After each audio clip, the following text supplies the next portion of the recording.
예레미야 32장 16절에서 25절 말씀.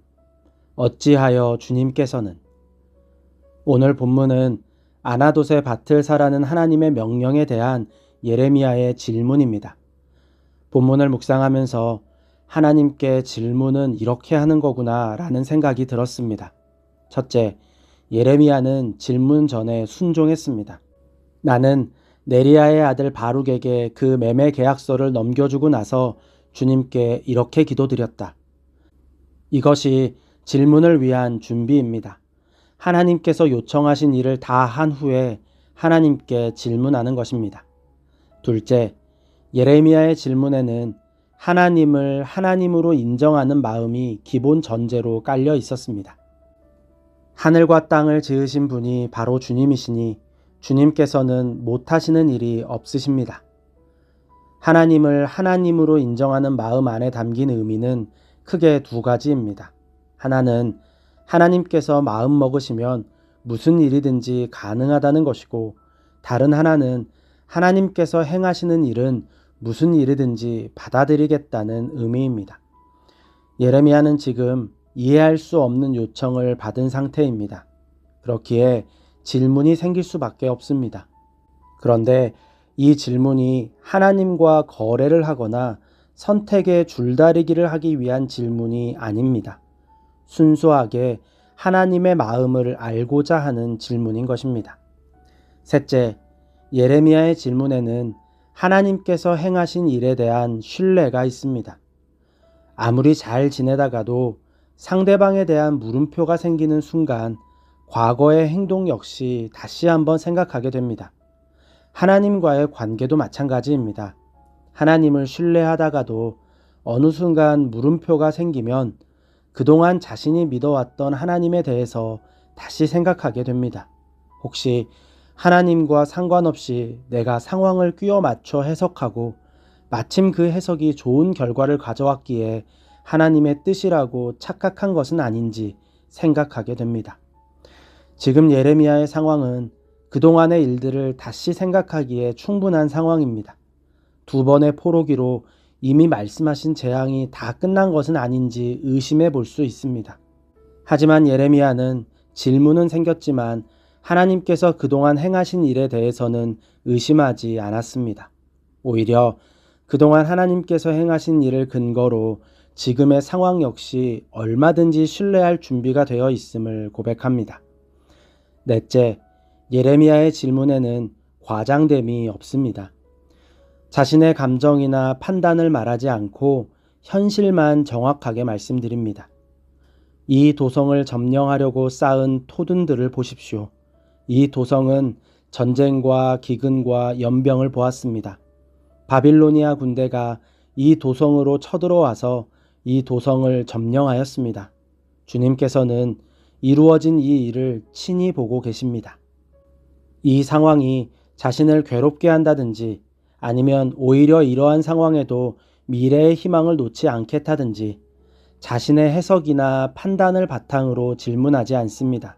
그저 하나님께서 보시는 상황을 그대로 말씀드릴 뿐입니다. 즉, 상황의 판단이나 결정의 주권을 완전히 하나님께 드린 것입니다. 지금 예레미야는 무엇인가를 요청하는 질문을 드린 것이 아닙니다.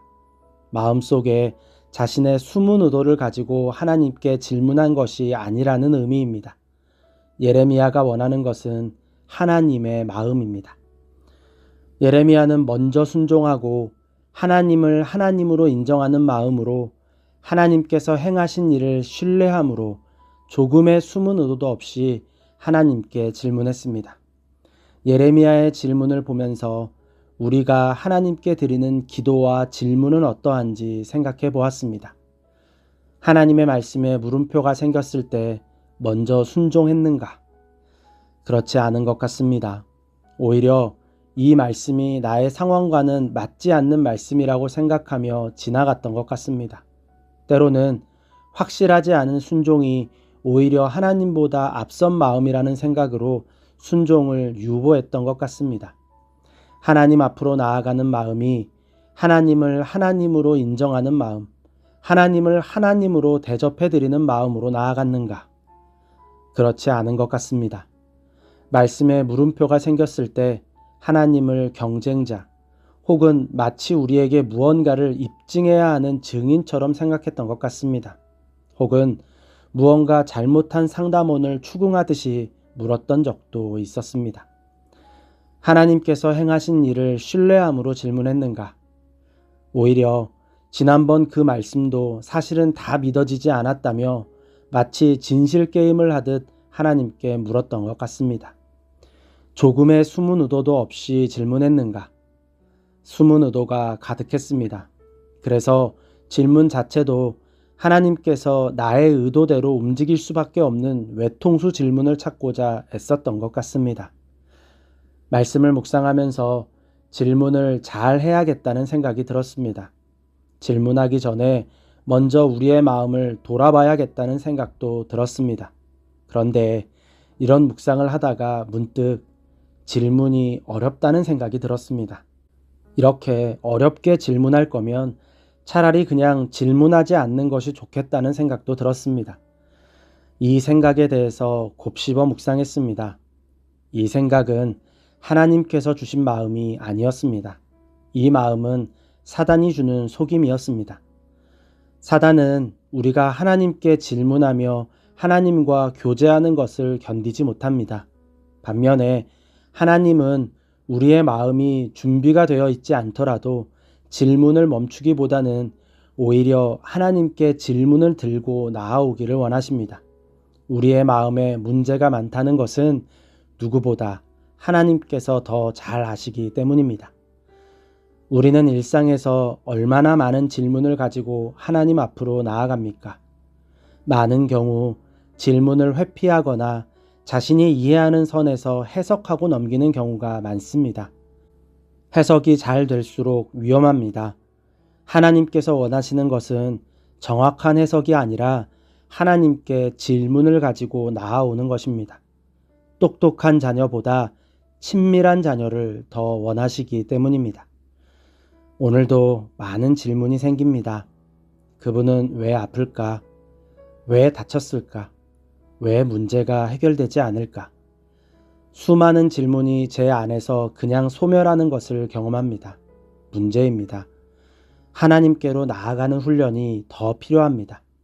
어찌하여 주님께서는 이 말을 입에 달고 살아야겠습니다. 오늘도 주님과 시시콜콜 동행하는 삶을 사시기를 바랍니다.